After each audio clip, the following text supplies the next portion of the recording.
आज हम फिर से आ गए एक नई कहानी के साथ। आज हम सोमनाथ महादेव मंदिर के बारे में आपको एक कहानी बताएंगे जो संपूर्ण भारत में अपने अद्वितीय इतिहास और पौराणिकता के लिए प्रसिद्ध है।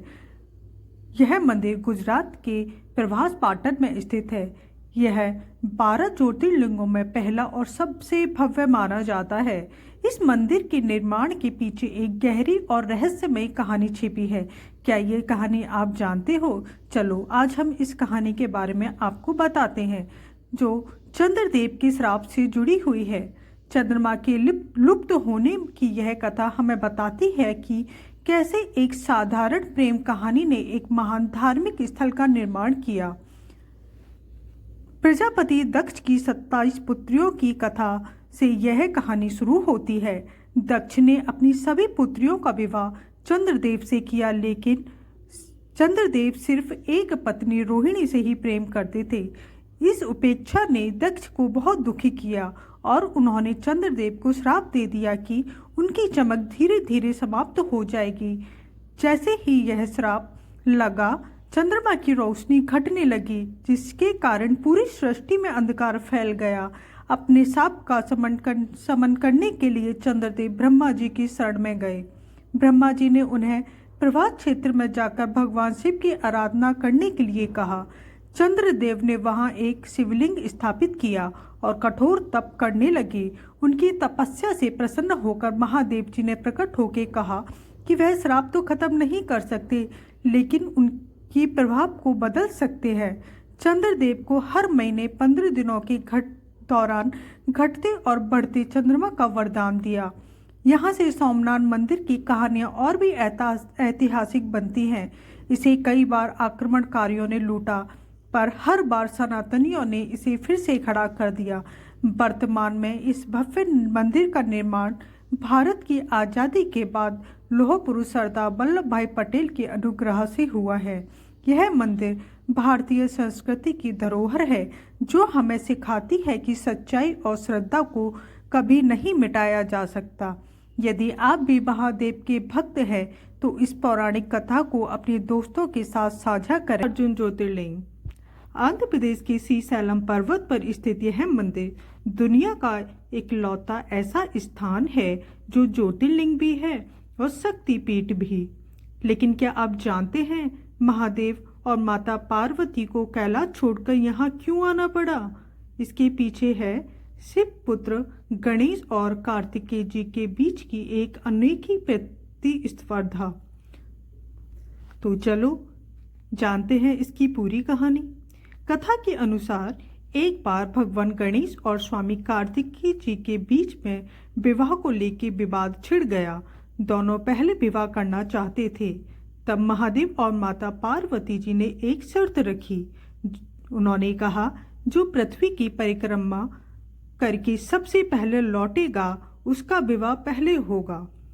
कार्तिकेय जी अपने वाहन मयूर पर सवार होकर पृथ्वी की परिक्रमा करने निकल गए, लेकिन बुद्धि के दाता गणेश जी ने शास्त्र सम्मत मार्ग चुना। उन्होंने अपने माता पिता को ही पूरी सृष्टि मानकर उनके 7 चक्कर लगा लिए। शर्त के अनुसार गणेश जी जीत गए और उनका विवाह पहले हो गया। जब कार्तिकेय जी लौटकर आए और उन्हें पूरी बात पता चली तो वे दुखी होकर क्रोच पर्वत पर चले गए। माता पार्वती और महादेव जी उन्हें मनाने के लिए वहां पहुंचे, लेकिन कार्तिकेय जी और दूर चले गए। अंततः अपने पुत्र के प्रेम में महादेव ज्योतिर्लिंग के रूप में वहीं स्थापित हो गए। इस ज्योतिर्लिंग का नाम मल्लिका अर्जुन 2 शब्दों से मिलकर ही बना है। मल्लिका अर्थात माता पार्वती, अर्जुन अर्थात भगवान शिव। यहाँ शिव और शक्ति दोनों एक साथ निवास करते हैं, इसलिए इसे कैलाश मल्लिकार्जुन कहा जाता है। कहानी हमें सिखाती है कि माता पिता की सेवा ही सबसे बड़ी पूजा है। अगर आपको यह जानकारी अच्छी लगी हो तो वीडियो को लाइक करें और चैनल को सब्सक्राइब करें। कमेंट में ओम नमः शिवाय लिखना ना भूलें। अगली वीडियो में हम चलेंगे अगले ज्योतिर्लिंग की यात्रा पर। जय भोलेनाथ। काल भी उसका क्या बिगाड़े जो भक्त हो महाकाल का। नमस्कार दोस्तों, आज हम आपको ले चलेंगे एक ऐसी नगरी जहां समय भी महादेव की आज्ञा से चलता है। उज्जैन, जिसे अवंतिका भी कहा जाता है, 12 ज्योतिर्लिंग में एकमात्र दक्षिण मुखी ज्योतिर्लिंग जहां स्वयं महाकाल मृत्यु के अधिपति बनकर विराजते हैं। आज के वीडियो में जानेंगे महाकाल के प्रकाट्य की वो कहानी जो आपके रोंगटे खड़े कर देगी। प्राचीन काल में उज्जैन में वेदप्रिय नामक एक ब्राह्मण रहते थे जो शिव जी के अनन्य भक्त थे। उसी समय रत्नमाल पर्वत पर एक दूषण नाम के शक्तिशाली राक्षस ने आतंक मचा रखा था। उसने धर्म और वेदों को नष्ट करने की कसम खाई थी और अंत में उसने उज्जैन के भक्तों पर हमला कर दिया। जब राक्षस दूषण ने ब्राह्मणों को मारने की कोशिश की तो भक्तों ने महादेव को पुकारा। तभी एकाएक भयानक हुंकार के साथ धरती फटी और महादेव महाकाल के रूप में प्रकट हुए। भगवान ने केवल एक हुंकार से दूषण और उसकी सेना को भस्म कर दिया। भक्तों की प्रार्थना पर महादेव वहीं ज्योतिर्लिंग के रूप में स्थापित हो गए ताकि वे हमेशा उज्जैन की रक्षा कर सकें। महाकालेश्वर की सबसे खास परंपरा है भस्म आरती। प्राचीन काल में मान्यता थी कि यहाँ ताजी चिता ही भस्म से महादेव जी का श्रृंगार होता है। इसके पीछे का रहस्य यह है कि महादेव महाकाल हैं, यानी जो मृत्यु को भी अपने बस में रखते हैं। भस्म हमें याद दिलाती है कि यह शरीर नश्वर है और अंत में सब शिव जी में ही मिल जाना है। कहा जाता है कि उज्जैन के असली राजा तो केवल महाकाल हैं। यही कारण है कि सदियों से यह मान्यता चली आ रही है कि कोई भी राजा, मुख्यमंत्री या बड़ा नेता उज्जैन की सीमा के भीतर रात नहीं गुजारता। जो ऐसा करता है उसे महाकाल का कोप झेलना पड़ता है। विक्रमादित्य के समय से ही यहाँ की सत्ता महाकाल के हाथों में मानी जाती है। अगर आप भी महाकाल के भक्त हैं और एक बार उनकी भस्म आरती देखना चाहते हैं तो कमेंट्स में लिखें जय श्री महाकाल। वीडियो को लाइक करें और अपनी संस्कृति से जुड़ने के लिए ज्ञान ज्योति 101 को सब्सक्राइब करें। मिलते हैं अगले ज्योतिर्लिंग की यात्रा पर। जय महाकाल।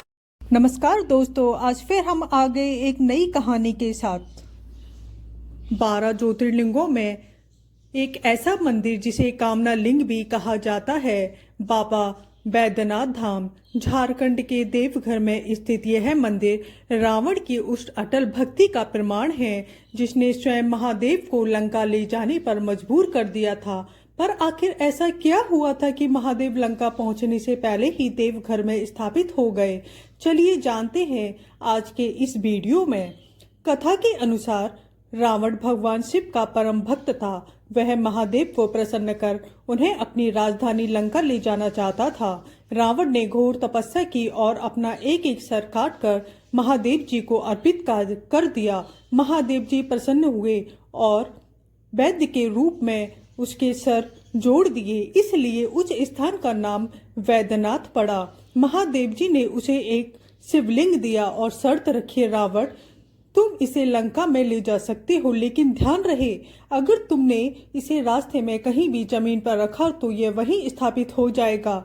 देवता नहीं चाहते थे कि शिव लंका जाएं। तब रावण ने देवघर पहुंचा तो उसे लघु शंका की तीव्र इच्छा हुई। उसने वहां खड़े एक ग्वाले को शिवलिंग पकड़ा दिया। ग्वाले ने शिवलिंग को बहुत भारी होने का बहाना बनाकर जमीन पर रख दिया। रावण जब लौटा तो उसने शिवलिंग उठाने की बहुत कोशिश की, लेकिन महादेव की शर्त के अनुसार वे हमेशा के लिए वहीं स्थापित हो गए। बैद्यनाथ धाम की एक खास विशेषता यह है कि यहाँ ज्योतिर्लिंग के साथ साथ माता सती का हृदय भी गिरा था, जिससे यह एक शक्तिपीठ भी है। यहाँ शिव और भक्ति के मंदिरों के बीच एक रेशमी धागे का गठबंधन किया जाता है। सावन के महीने में लाखों श्रद्धालु सुल्तानगंज से गंगाजल लाकर पैदल यहाँ चढ़ाते हैं। बैद्यनाथ महादेव हर भक्त की मनोकामना पूरी करते हैं। क्या आपने कभी देवघर की कांवड़ यात्रा की है? कमेंट्स में लिखें। बम बम बोले और अपनी संस्कृति के और भी रहस्यों के लिए ज्ञान ज्योति 101 को सब्सक्राइब करें। वीडियो पसंद आया हो तो वीडियो को लाइक करें। हर हर महादेव। आज हम फिर से आ गए एक नई कहानी के साथ। मध्य प्रदेश की जीवनदायिनी नर्मदा नदी के तट पर स्थित है एक ऐसा धाम जिसे प्रकृति ने स्वयं ओम का आकार दिया है। 12 ज्योतिर्लिंगों में चौथा स्थान श्री ओंकारेश्वर महादेव। क्या आप जानते हैं कि यहाँ महादेव जी 2 रूपों में क्यों विराजते हैं और क्यों विंध्याचल पर्वत को भगवान शिव के सामने झुकना पड़ा? आज की वीडियो में जानेंगे इस रहस्यमय स्थान की पूरी कहानी। पौराणिक कथा के अनुसार एक बार देवर्षि नारद विंध्याचल पर्वत पर पहुंचे। बातों बातों में उन्होंने विंध्याचल से कहा कि मेरू पर्वत तुमसे कहीं ज्यादा ऊंचा है और श्रेष्ठ है। यह सुनकर विंध्याचल को बड़ी ठेस लगी और उन्होंने खुद को श्रेष्ठ बनाने के लिए भगवान शिव की घोर तपस्या शुरू की। विंध्याचल ने मिट्टी का पार्थिव लिंग बनाकर महीनों तपस्या की। शिव जी प्रसन्न हुए और वरदान दिया। तभी देवताओं और ऋषियों ने महादेव जी से वहीं रुकने की प्रार्थना की। शिव जी वहां 2 रूपों में बट गए, एक ओंकारेश्वर जो पर्वत पर है, दूसरे ममलेश्वर जो नदी के दूसरे तट पर है। इन दोनों के दर्शन के बिना यात्रा अधूरी मानी जाती है। ओंकारेश्वर की सबसे बड़ी विशेषता इसकी बनावट है। नर्मदा नदी के बीच स्थित इस द्वीप को मंदाता द्वीप कहा जाता है।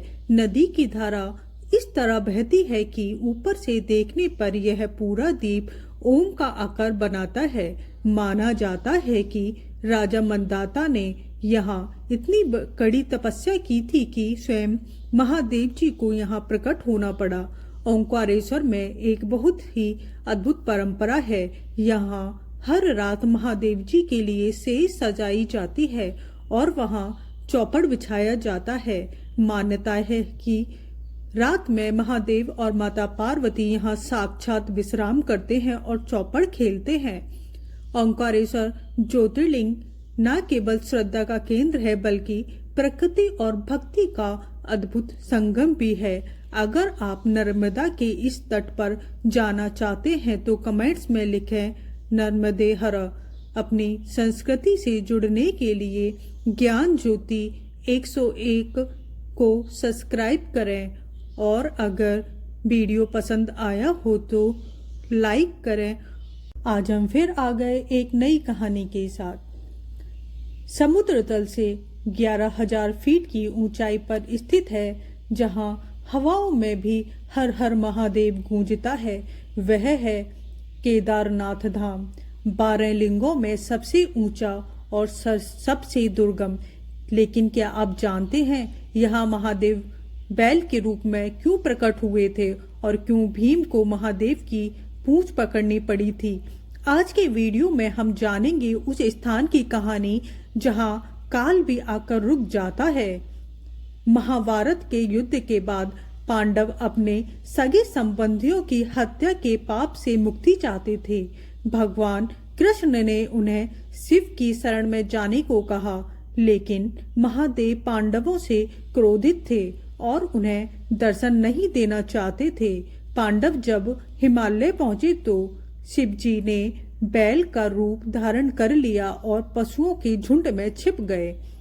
भीम ने शिव जी को पहचान लिया और अपना विशाल रूप धारण करके 2 पहाड़ों पर पैर रख दिए। सभी पशु भीम के पैरों के नीचे से निकल गए, लेकिन महादेव जी रूपी बैल वहीं रुक गया। जब भीम ने बैल को पकड़ने की कोशिश की तो वह धरती में समाने लगा। भीम ने तेजी से बैल का पीठ वाला भाग पकड़ लिया। पांडवों की इस भक्ति से प्रसन्न होकर शिव जी ने उन्हें दर्शन दिए और पापों से मुक्त किया। केदारनाथ का इतिहास केवल प्राचीन कथाओं में ही नहीं बल्कि आधुनिक चमत्कारों में भी है। 2013 की भीषण त्रासदी में जब सब कुछ बह गया तब एक विशाल चट्टान ऊपर की ओर से बहकर आई और ठीक मंदिर के पीछे रुक गई। इस शिला ने पानी की धार को 2 हिस्सों में बांट दिया और मंदिर को खरोंच तक नहीं आई। आज भी श्रद्धालु उस भीमशिला की पूजा करते हैं। माना जाता है कि इस मंदिर का निर्माण पांडवों ने किया था और बाद में आदि गुरु शंकराचार्य ने इसका पुनरुद्धार किया था। यहाँ महादेव लिंग के रूप में नहीं बल्कि बैल की पीठ की आकृति वाली एक प्राकृतिक शिला के रूप में पूजे जाते हैं। यहाँ की ऊर्जा ऐसी है कि हर भक्त के आंसू अपने आप निकल आते हैं। केदारनाथ जाना केवल एक यात्रा नहीं बल्कि एक जन्म का पुण्य है। अगर आपका भी सपना है बाबा केदार के दर्शन करना तो कमेंट्स में लिखें जय बाबा केदार। अपनी संस्कृति और भी रहस्यों के लिए जानने के लिए ज्ञान ज्योति 101 को सब्सक्राइब करें। जय भोलेनाथ। राधे राधे दोस्तों, आज हम फिर से आ गए एक नई कहानी के साथ। कहते हैं कि अगर पूरे सृष्टि का विनाश भी हो जाए तब भी एक नगरी सुरक्षित रहेगी और वो है महादेव की नगरी काशी। भगवान शिव के त्रिशूल पर टिकी है ये नगरी, जहाँ साक्षात काल के स्वामी विश्वनाथ विराजते हैं। 12 ज्योतिर्लिंगों में सबसे प्रमुख, जहाँ मरने वाले के कान में स्वयं महादेव जी तारक मंत्र फूंकते हैं। आज के वीडियो में जानेंगे काशी विश्वनाथ के अविनाशी होने का रहस्य। पौराणिक मान्यताओं के अनुसार काशी की स्थापना स्वयं भगवान सदाशिव ने की थी। जब प्रलय आती है और पूरी दुनिया जलमग्न हो जाती है तब महादेव काशी को अपने त्रिशूल पर उठा लेते हैं और प्रलय के बाद इसे वापस नीचे उतार देते हैं। इसलिए काशी को अविमुक्त क्षेत्र कहा जाता है, जिसका अर्थ है वह स्थान जिसे महादेव कभी नहीं छोड़ते। काशी का एक और अद्भुत रहस्य है, यहाँ महादेव विश्वनाथ सृष्टि के स्वामी होकर भी एक भिक्षुक के रूप में रहते हैं। माना जाता है कि माँ पार्वती यहाँ अन्नपूर्णा रूप में रहती हैं और स्वयं महादेव उनसे भिक्षा मांगते हैं ताकि काशी में कोई भी। इतिहास में इस मंदिर को कई बार आक्रमणकारियों ने नुकसान पहुंचाया, लेकिन बाबा विश्वनाथ की सत्ता को कोई हिला ना सका। महारानी अहिल्याबाई होलकर ने इस मंदिर का जीर्णोद्धार करवाया। आज काशी विश्वनाथ कॉरिडोर के बनने से गंगा माँ का सीधा मिलन बाबा विश्वनाथ से हो गया। काशी के बारे में कहा जाता है कि काशी के कंकड़ कंकड़ में शंकर हैं। अगर आप भी गंगा की लहरें और विश्वनाथ के दर्शन का सौभाग्य चाहते हो तो वीडियो को लाइक करें और कमेंट्स में लिखें हर हर महादेव। अगले ज्योतिर्लिंग की यात्रा के लिए ज्ञान ज्योति 101 को सब्सक्राइब करें और साथ में बोलें हर हर महादेव। राधे राधे दोस्तों, आज हम फिर से आ गए एक नई कहानी के साथ। पुणे के पास पर्वत की श्रृंखलाओं में स्थित है भीमा शंकर ज्योतिर्लिंग, 12 ज्योतिर्लिंगों में छठा स्थान। लेकिन क्या आप जानते हैं इस मंदिर का संबंध रामायण काल से है। यहाँ महादेव ने एक ऐसे राक्षस का अंत किया था जो रावण के भाई कुंभकर्ण का पुत्र था। आज के वीडियो में हम जानेंगे भीमा शंकर के प्रकाट्य और उस भयंकर युद्ध की कहानी। कथा के अनुसार कुंभकर्ण का एक पुत्र था जिसका नाम था भीमा। जब उसे पता चला कि उसके पिता का वध भगवान राम ने किया है तो वह प्रतिशोध की आग में जलने लगा। उसने ब्रह्मा जी की कठोर तपस्या की और अजय होने का वरदान। शक्ति के मद में चूर भीमा ने देवताओं और मनुष्यों को प्रताड़ित करना शुरू किया। उसने कामरूप देश के राजा सुप्रिय को बंदी बना लिया, जो महादेव के परम भक्त थे। कारागार में भी राजा सुप्रिय ने मिट्टी का शिवलिंग बनाया और महादेव जी की पूजा शुरू कर दी। जब भीमा को यह बात मालूम हुई तो भीमा ने अपनी तलवार से उस शिवलिंग को तोड़ने का प्रयास किया तो स्वयं महादेव वहां प्रकट हुए। महादेव और राक्षस भीमा के बीच भयंकर युद्ध हुआ। अंत में महादेव जी ने अपनी हुंकार से भीमा को भस्म कर दिया, ऋषियों और देवताओं की प्रार्थना पर कल्याण के लिए महादेव उसी स्थान पर ज्योतिर्लिंग के रूप में स्थापित हो गए। राक्षस भीमा के नाम पर ही इस स्थान का नाम भीमा शंकर पड़ा। मान्यता है कि युद्ध के दौरान महादेव के शरीर से जो पसीना निकला था उसी से भीमा नदी का उद्गम हुआ, जिसे चंद्रभागा भी कहा जाता है। यह मंदिर अपनी नागर शैली की वास्तुकला और घने Bhima Shankar wild life sanctuary के लिए भी जाना जाता है। भीमा शंकर ज्योतिर्लिंग की यह शक्ति हमें अधर्म पर धर्म की जीत की याद दिलाती है। अगर आप भी यहाँ के शांत और दिव्य वातावरण का अनुभव करना चाहते हैं तो वीडियो को लाइक करें और कमेंट्स में लिखें हर हर महादेव। अगले ज्योतिर्लिंग की कथा के लिए ज्ञान ज्योति 101 को सब्सक्राइब करें। हर हर महादेव।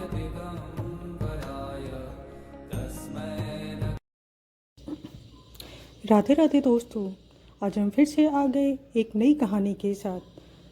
12 ज्योतिर्लिंगों में एक ऐसा मंदिर जहां शिवजी के साथ ब्रह्मा और विष्णु भी विराजते हैं, काशी के पास स्थित त्र्यंबकेश्वर ज्योतिर्लिंग। क्या आप जानते हैं कि यहाँ महादेव को बुलाने के लिए गौतम ऋषि को कितनी कठिन परीक्षा देनी पड़ी थी और क्यों यहाँ का शिवलिंग धीरे धीरे छोटा होता जा रहा है? चलिए जानते हैं आज के वीडियो में।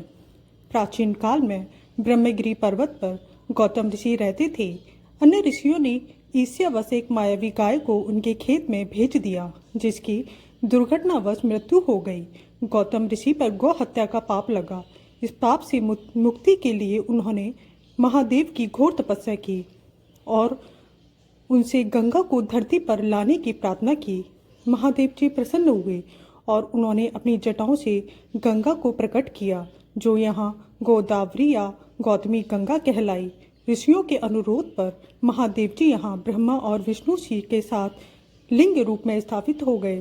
3 देवों की उपस्थिति के कारण ही इन्हें त्र्यंबकेश्वर कहा जाता है, यानी 3 नेत्रों वाले या 3 देवों के स्वामी। इस ज्योतिर्लिंग की सबसे बड़ी विशेषता यह है कि यहाँ का लिंग एक गड्ढे के भीतर है, जिसमें 3 छोटे छोटे अंगूठे के बराबर लिंग हैं। ये ब्रह्मा, विष्णु और महेश के प्रतीक माने जाते हैं। सबसे चौंकाने वाली बात यह है कि अधिक जल चढ़ने के कारण यह लिंग धीरे धीरे छोटे होते जा रहे हैं, जिसे कलयुग का प्रभाव माना जाता है। त्र्यंबकेश्वर को नारायण, नागबली और काल सर्पदोष की शांति के लिए सबसे पवित्र गोदावरी के तट पर बसा यह धाम आध्यात्म और शांति का केंद्र है। क्या आप कभी नासिक गए हैं? कमेंट्स में जरूर बताएं और कमेंट्स में लिखें हर हर महादेव। अगले ज्योतिर्लिंग की कहानी के लिए ज्ञान ज्योति 101 को सब्सक्राइब करें और वीडियो को लाइक करें।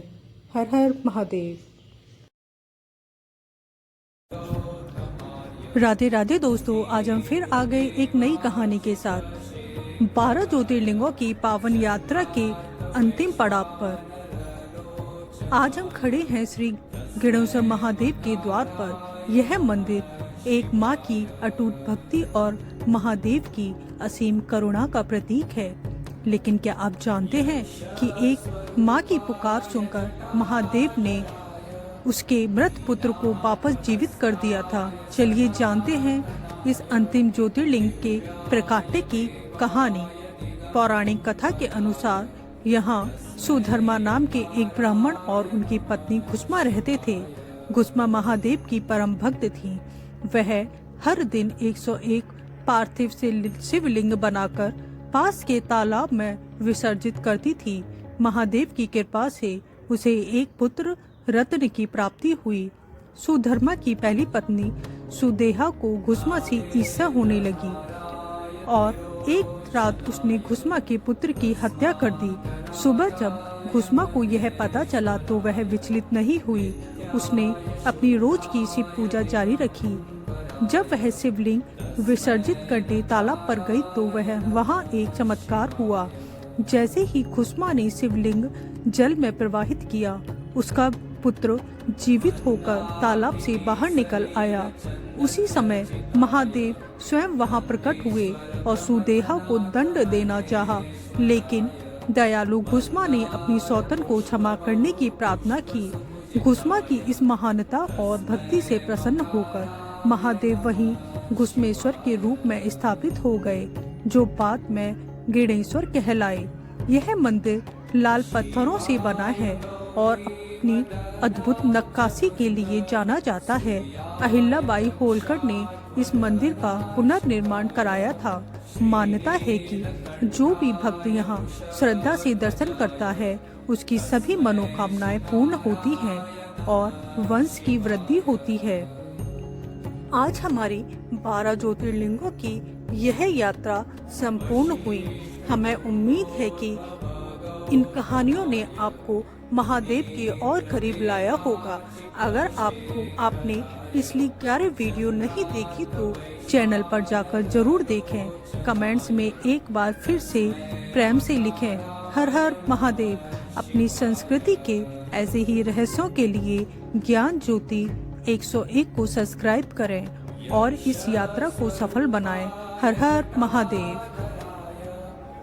राधे राधे दोस्तों, आज हम फिर आ गए एक नई कहानी के साथ। भारत के दक्षिण छोर पर जहां हिंद महासागर और बंगाल की खाड़ी का मिलन होता है, वहां स्थित है रामेश्वरम ज्योतिर्लिंग। यह न केवल 12 ज्योतिर्लिंगों में एक है, बल्कि हिंदुओं के 4 धाम में भी गिना जाता है। लेकिन क्या आप जानते हैं कि यहाँ की स्थापना स्वयं मर्यादा पुरुषोत्तम राम ने की थी? और क्यों माता सीता को अपने हाथों से रेत का शिवलिंग बनाना पड़ा? चलिए जानते हैं आज के इस वीडियो में। रावण का वध करने के बाद जब श्री राम लंका से वापस लौटे तो उन पर ब्रह्म हत्या का दोष लगा, क्योंकि रावण एक महान ब्राह्मण भी था। ऋषियों ने उन्हें सलाह दी कि आप पाप से मुक्ति पाने के लिए उन्हें महादेव जी की पूजा करनी चाहिए और एक शिवलिंग की स्थापना भी करनी होगी। श्री राम ने हनुमान जी को कैलाश पर्वत से शिवलिंग लाने के लिए भेजा, लेकिन मुहूर्त का समय निकला जा रहा था और हनुमान जी को आने में देरी हो रही थी। तब माता सीता ने वहीं समुद्र तट की रेत से एक शिवलिंग बनाया, जिसे रामनाथ कहा गया। फिर जब हनुमान जी लौटे तो वह दुखी हुए। तब श्री राम ने उनके द्वारा लाए गए लिंग को भी वहीं स्थापित कर दिया, जिसे विश्वलिंग कहा जाता है। रामेश्वरम मंदिर के भीतर 22 पवित्र जल कुंड है। मान्यता है कि इन कुंडों में स्नान करने से शरीर की आत्मा के सभी पाप धुल जाते हैं। सबसे आश्चर्य की बात यह है कि समुद्र के इतने करीब होने के बावजूद इन कुंडों का पानी मीठा है। रामेश्वरम मंदिर अपनी वास्तुकला के लिए पूरी दुनिया में मशहूर है। यहाँ का गलियारा दुनिया के सबसे लंबा गलियारा माना जाता है, जिसमें लगभग 1200 से अधिक नक्काशीदार खंभे हैं। यहाँ भारतीय कारीगरी का एक बेजोड़ नमूना है। रामेश्वरम वह धाम है जहाँ राम और शिव एक दूसरे के पूरक हैं। अगर आप भी इस पवित्र संगम के दर्शन करना चाहते हैं तो कमेंट्स में लिखें, जय श्री राम, हर हर महादेव।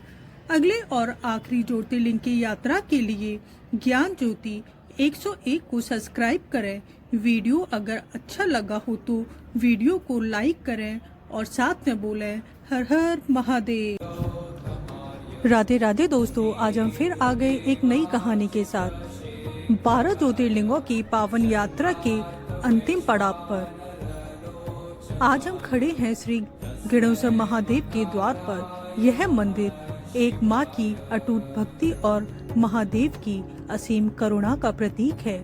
लेकिन क्या आप जानते हैं कि एक माँ की पुकार सुनकर महादेव ने उसके मृत पुत्र को वापस जीवित कर दिया था? चलिए जानते हैं इस अंतिम ज्योतिर्लिंग के प्रकाट्य की कहानी।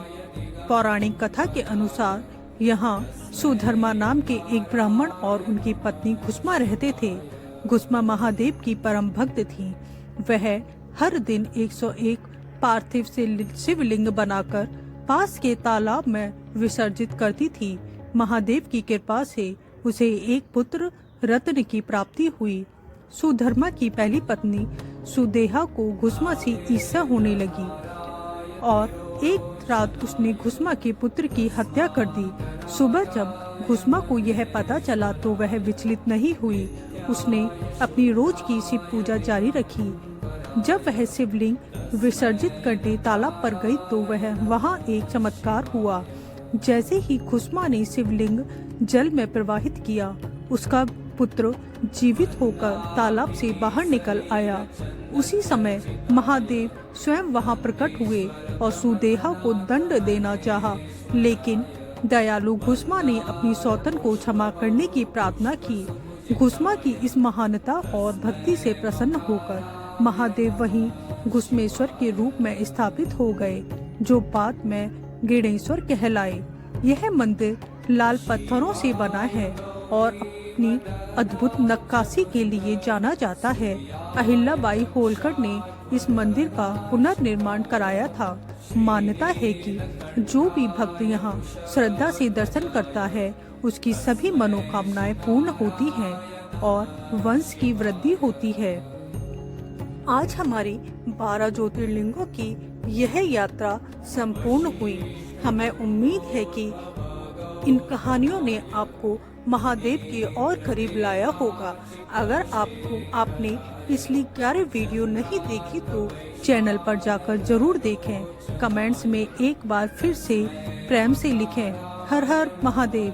अपनी संस्कृति के ऐसे ही रहस्यों के लिए ज्ञान ज्योति 101 को सब्सक्राइब करें और इस यात्रा को सफल बनाएं।